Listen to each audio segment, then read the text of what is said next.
Hello, and welcome to Prairie Pulse.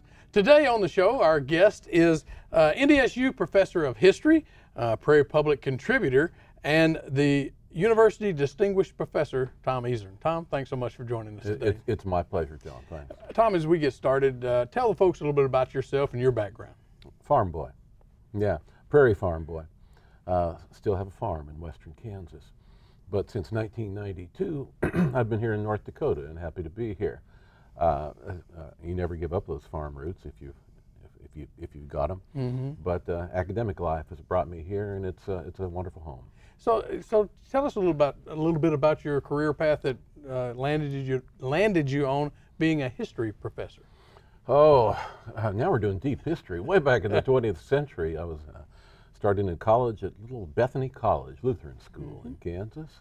Wonderful school to which I have dear sentimental ties, and was an English major, and then was going to be a social studies teacher and coach basketball, but you know, I really never got a two-handed dunk in, and so then I began to divert away from that more into doing straight history and planning on graduate school because I wanted to write, John.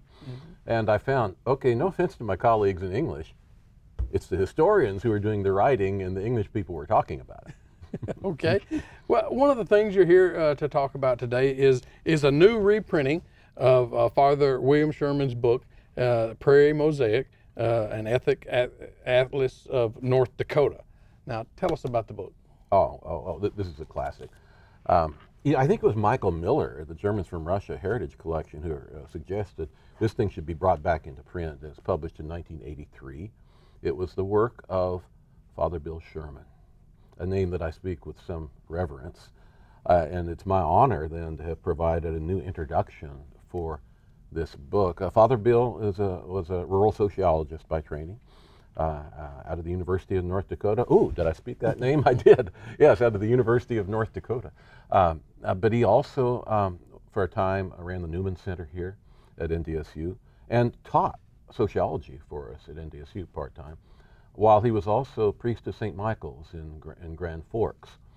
But he had this crazy idea that he could define the ethnic landscape of North Dakota by tracing every single landowner in the state, not a sample, every single one of them, and the result is this wonderful collection of maps and text that presents the mosaic of ethnic North Dakota. Landmark work when it came out in '83, and remains such, and now it's back in print. So it first came out in '83, so being reprinted. Yeah. Why are Germans from Russia such a fascinating group, do you think? Well, they were to Father Bill, yeah. and the Archony. I'm not German Russian.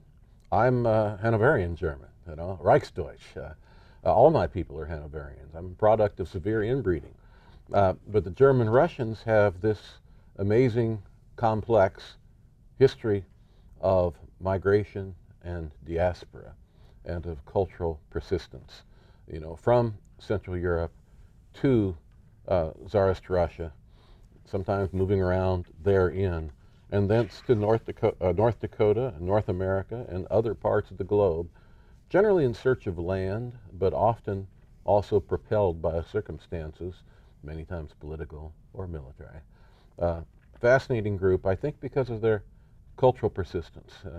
Vocabulary that persists. Foodways, of course, are well known, but just that matter, manner, family relationships, and of course ties to the land, agricultural heritage. That's all a part of it. Very complex, layered group in history. Well, now you've written essays on this for Prairie, and had them read on Prairie Public. Do you like the subject? Do you write on it often? I do. I do a lot of work associated with the Germans from Russia in North Dakota now. Of course, I was acquainted with the German-Russian Mennonites and in Kansas, in my home state, and the Volga-Germans, the Volga-Deutsch, were my close neighbors on the farm there. I went to one-room country school with the Volga-Deutsch people myself and learned how to make bieroks from them. here in recent years, I've worked quite a bit with people of Emmons, Logan, and McIntosh County, exploring possibilities for cultural tourism based upon German-Russian culture. Now, Father Bill encountered German Russians in his parish at St. Michael's, and sometimes was exasperated because it's a conservative culture, small c, you know what I mean, and also they could be they don't have to hang on to a dollar. Let's put it that way. And as the kind of expansionist priest building a parish, so then he sometimes had to cajole a great bit to get things done that he wanted to do. But he loves the German Russians just deeply in his heart, in the way he loves all the peoples of North Dakota, and that's why he got into every single landowner and like the Good Shepherd knows the sheep by their names. I'm not to that point yet, but I have a similar affection for the Germans from Russia as kind of a keystone people of the Northern Plains. Okay. Well, let's talk a bit about your long career. Your specialty is the people of the Great Plains. So you've talked some about your fascination with it right now, but you continue that. Why this fascination? I suppose when you're a teenager growing up on a farm somewhere on the prairies, you're prepared at some point to look at that in the rearview mirror, and happy to do so. But it bounces back on you, comes back on you. With me, that happened about the time I was looking for a subject for a doctoral dissertation, and I recalled the wheat harvesting days back home on the farm, and that's when the bounce back started for me, I suppose, to a renewal of affections and ties. Mm-hmm. Well, I want to remind folks, of course, that your essays can be heard on radio for Prairie Public, but you have essays Plains folk essays that you write, and you have one of them with you here today, and we'd like you to kind of set the stage and maybe read an excerpt from that. Well, I can. Where this essay is in the middle, it's not even the tip of the iceberg. It's the tip of the iceberg. A big line of work for the National Park Service having to do with the Dakota War of the 1860s, defining the battlefields and completely reinterpreting that whole Genesis experience in Dakota Territory that came from conflict. And this particular piece of it has to do with the siege of Fort Abercrombie in 1862, and takes a little bit different take on that, you know, until my collaborators and I, that includes Richard Rothfuss and a couple of other people, looked into this. Nobody had even thought about which Indians are these? You see, that sort of thing. Mm-hmm. So we started in on this work. I'll give you just a sample then. The siege of Fort Abercrombie was the first episode of the Dakota War in Dakota Territory. Dakota warriors, I'll try that again. Dakota warriors, Akichita, attacked the federal outpost on the Red River during the late summer and early fall of 1862. The Dakota campaign was assertively and artfully waged. The fort, garrisoned by Company D of the 5th Minnesota Volunteer Infantry and a civilian company, was imperiled and nearly fell, but held out until relieved. So investigating this siege for the American Battlefield Protection Program of the National Park Service, that was quite a learning experience for me. For one thing, the Park Service enjoined us to deploy what's known as COCOA analysis of the battlefield, which is an analytic template for military science that calls for going over the ground and identifying the key features of the terrain. And that fits nicely with my own predilection for boots on the ground approaches to history. And we were encouraged also to think in terms of a venerable tradition in military history known as inherent military probability. In this line of thought, it's not just guessing. You're supposed to place yourself in the battle landscape and consider what you know from your sources, and then as to what you don't know, ask yourself, what would a trained military officer do in these circumstances? And as we started this, we recognized something that was both a problem and an opportunity There were no trained military officers in this battle. The defenders of Fort Abercrombie were raw recruits serving under elected officers. So we had to ask, what would a grocer or a lawyer do in this situation? And then, what about the Indian side? We had to consider, what would Dakota warriors do? And that led to another realization. The only trained military personnel on the scene, we realized, were the Dakota fighters, who had been training in martial traditions since the age of, 8 years or so. They were the ones who knew what they were doing. I might add that we identified the parties besieging the fort principally as Cuthead, Dakota, or Pabaxa, and that really had never surfaced before as to who actually did the fighting there. Yeah.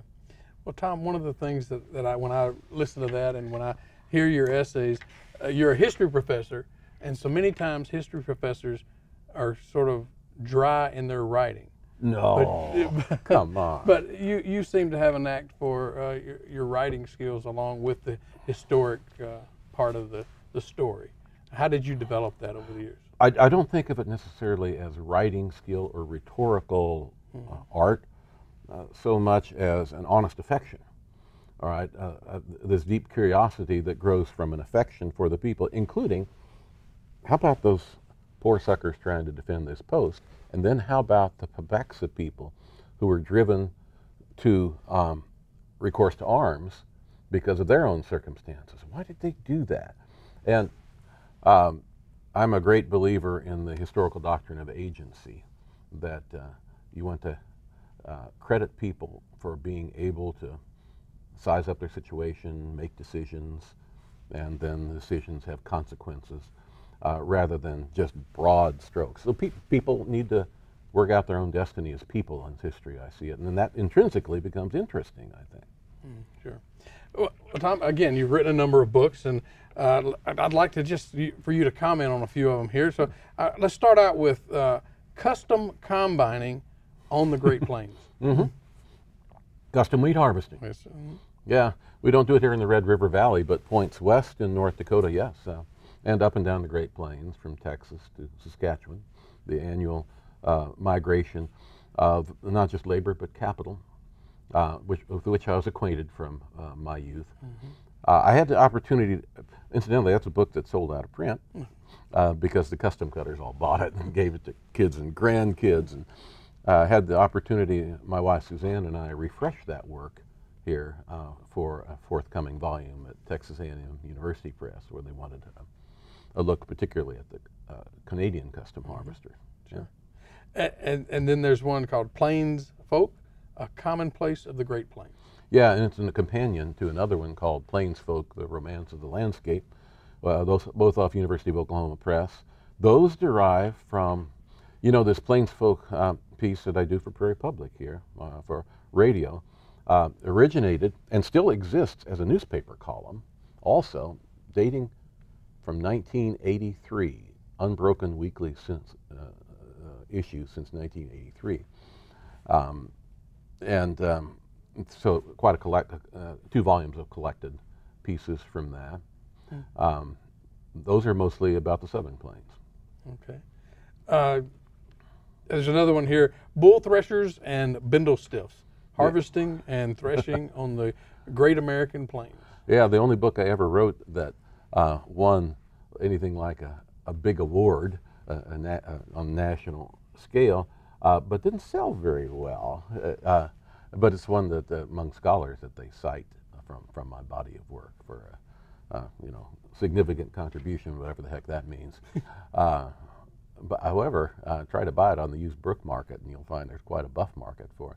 It's about before combines, steam threshing, and you know what a big thing that is with the machinery buffs here today. Especially in this area, there's a lot of reunions with that. Oh yeah, or gatherings with that.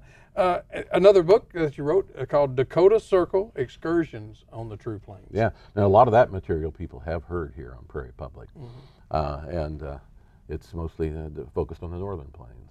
Yeah. So again, you write a lot about the Plains folk, as your essays say. But then again, you've done a lot of research in New Zealand, I understand.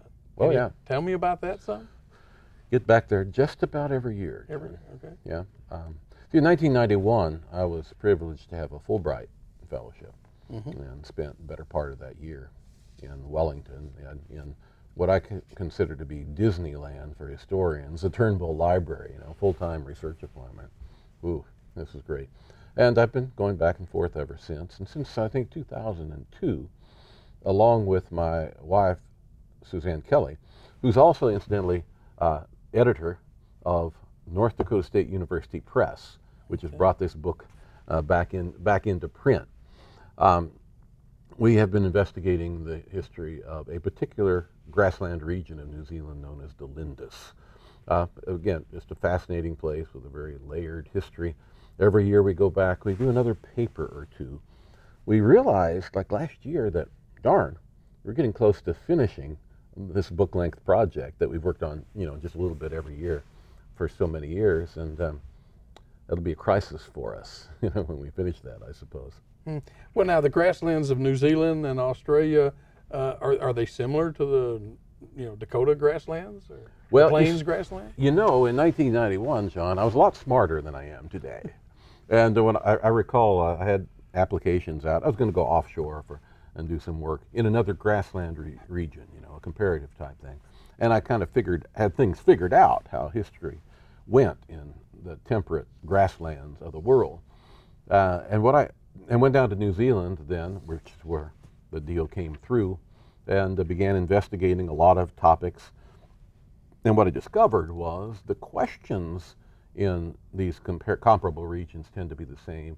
The answers often are different, and that adds to the fascination there. So I'm interested in these temperate, semi-arid grasslands. Well, sure. Well, now you have a lot of interest, it looks like, because I understand you're interested in small-town basketball. Of course, Prairie Public produced a piece on Class B basketball, but why do you think it's so special in the Northern Plains? Well, it's not just special on the Northern Plains. And probably my interest generates from having hit the buzzer beater in the state semifinals in a long distant year. But here's what's peculiar about North Dakota. And, we didn't plan this, but it actually invokes this, because here's this ethnic mosaic that is the landscape of North Dakota. And the state B, why? People like the state B and are kind of about the state A, right? No offense, but why? Because you'll pick it up in the quarterfinals and you're watching a Chippewa team play a Bohemian team. And maybe the Chippewas win, and the next game they're playing a German-Russian team. And then maybe the German-Russian prevail, and in the finals they're playing a Norwegian team. And I'm not kidding, because the original settlement stock remains intact in all those communities. The mosaic is still there. And so every bracket of the tournament, or every piece of the bracket of the tournament, mines in to some part on that mosaic. And there's just a fascination to it. I just love to hear the names roll across from the announcers, who may be just kind of oblivious to this, I sometimes think. But to me, it's just nothing but ethnic history coming out there on the hardwoods in front of me. Yeah. Well, is this changing with consolidations of schools and things? It is. And so you'll have definite admixtures. And people who go through those consolidations know what that means. And particularly since often a consolidation of two schools actually means a consolidation of two cultures. And the ethnic cast of this one was starkly different from that one. Well, let's move on to some more. What is a university distinguished professor? And of course, how did that come about? Now, why do you want to give me a loaded question like that? What is a people university? want to understand you.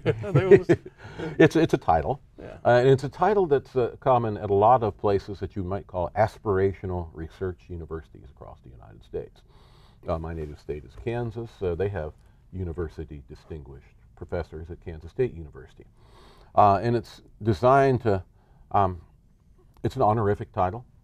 There's some money associated with it and a little research allowance. How can I go to New Zealand every year, after all? It helps to fund that.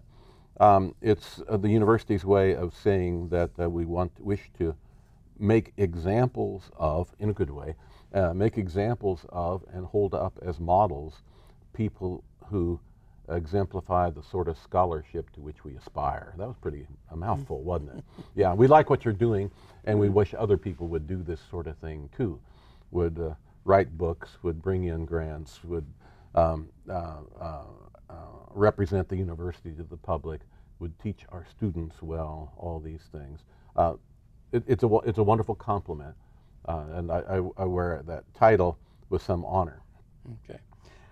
Well, with that said, we'll move on, because I know a lot of people listen to and hear your essays from time to time, but how do you continue to come up with your Plains Folk columns and essays all the time?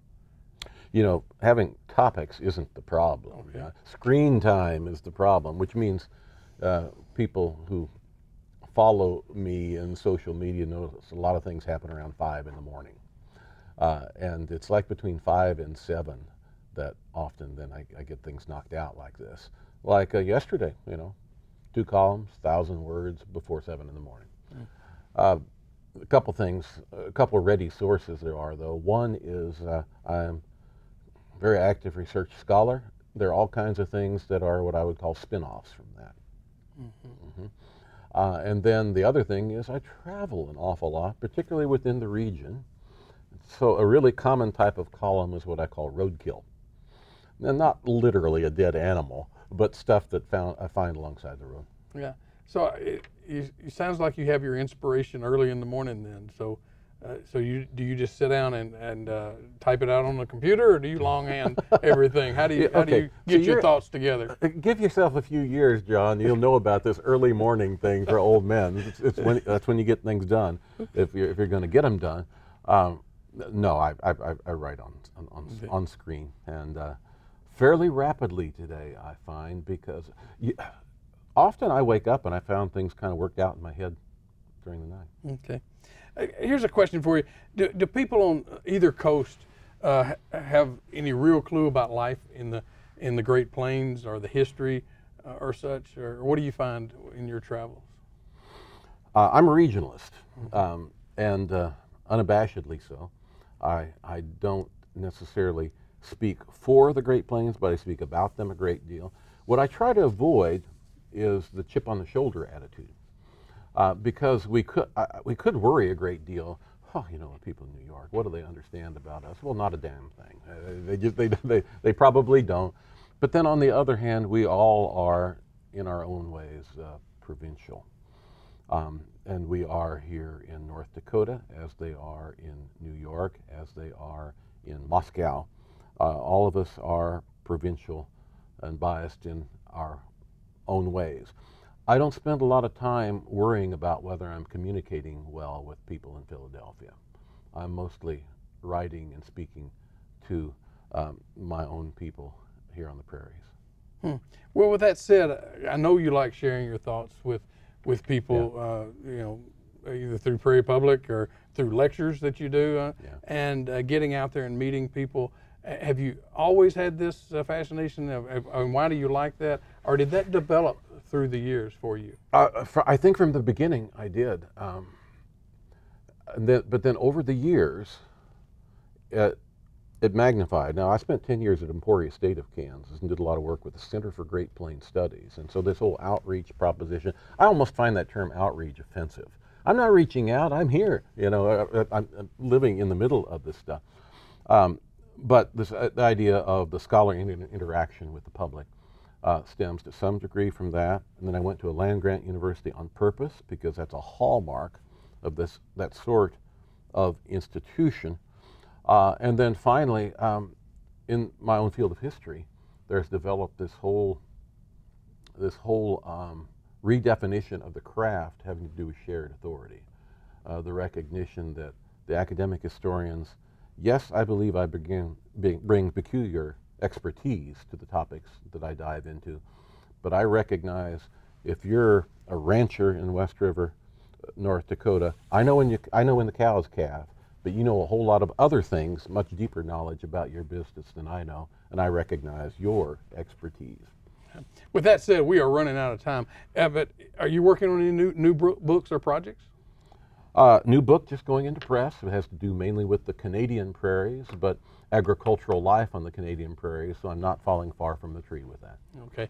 And again, if people want a copy of Father Sherman's book or more information, where can they go? Who can they contact? You can find North Dakota State University Press online at the NDSU website, and they'll be happy to fill orders. Yeah. Well, Tom, we thank you so much for joining us today. Thank you. Thank you, John. Well, that's all we have on Prairie Pulse this week. And as always, thanks for watching.